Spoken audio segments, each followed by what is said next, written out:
Have a nice gay. Hey, beautiful. It's Tuesday, March 16th, 2021. Welcome to Have a Nice Gay, the cool hip grandma of podcasts. I'm Kyle Getz here with my friend Mike Johnson. Hey, how's it going? Good. You're going to, did we land on the name Poetreat?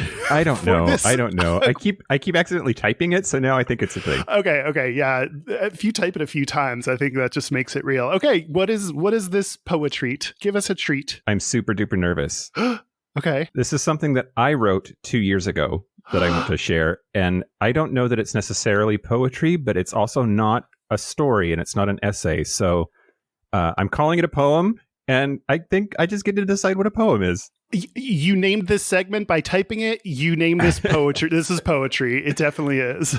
I'm wondering if you'll remember it, actually, because you and Dan are the only people on Gayish are the only other people that have ever seen this or read it. But it was at a time when I was coming out of depression, and it just sort of encapsulated how I felt. And again, this was about 2 years ago. Here it goes. Lately, I have felt like a human, like my depression is in remission, whatever that means. I hate that I don't trust it.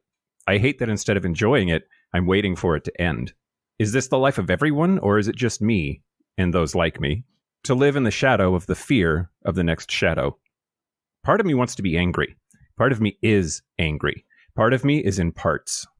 Part of me has never felt whole before. Part of me thinks there's no such thing as whole. Part of me thinks that's what a person that has no hope of ever being whole is better off thinking. Broken forever is easier than fighting and clawing and delicately mending pieces of something that will always have cracks in hopes that someday it'll be right. But today, the fight feels something other than fruitless. That is something. And I feel, and I almost hope, and I'm here more than usual, and I can almost trust it. Wow. Thank you for being vulnerable and sharing something you wrote with us. Yeah.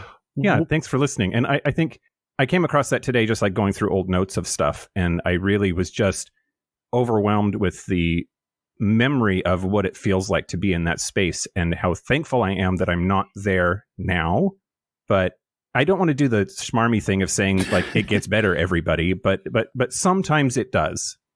This is sometimes what that transition period feels like. And maybe, I don't know, if this speaks to you, I hope it does. Yeah.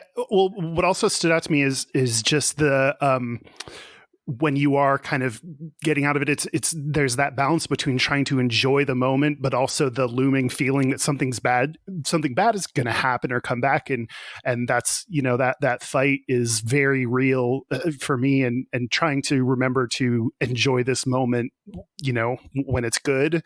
I think that's super important.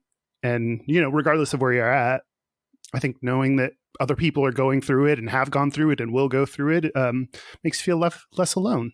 Yeah, for sure. Well, thanks, Mike. That is all for Poetreat, I suppose. Poetreat. Poetreat. Again, said it 3 times, so it's real. Join us tomorrow. It is Game Day Wednesday. Until then, if you have a poem you want us to read, you can send us an email at haveanicegaypod@gmail.com. On social media, we are at haveanicegaypod. And our website is haveanicegay.com. So until tomorrow, have a nice gay, Mike. Have a nice gay, Kyle. Have a nice gay.